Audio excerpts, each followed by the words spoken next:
Hello नमस्ते हजुरहरूलाई स्वागत छ मेरो युट्युब च्यानलमा। आज चाहिँ हामी तलबारी काम गर्न आएको थियौँ अनि घरबाट चाहिँ टाढा छ, अलि आधा घन्टा नै टाइम लाग्छ यहाँ आइपुग्नलाई।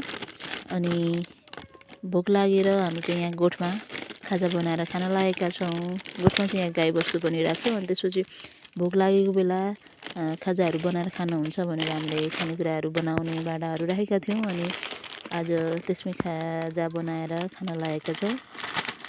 करेन्ट चाउचाउ धेरै पिरो हुने भएर मैले चाहिँ त्यति खान्न। योभन्दा अगाडि 2 चोटि खाएँ अनि आज खाएँ भने 3 चोटि हुन्छ। अनि मम्मीलाई चाहिँ मन पर्यो अरे, अस्ति दिदीले ल्याइदिनु भएको थियो अनि मैले यसै गरी बनाएर दिएको थिएँ।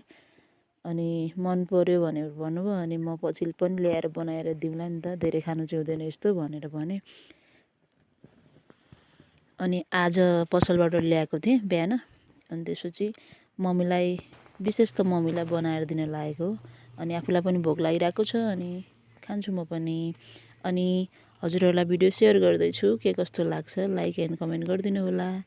र मेरो च्यानलमा चाहिँ जुन जुन साथीहरू नयाँ हुनुहुन्छ सब्सक्राइब गरेर सानो हेल्प गरिदिनु होला।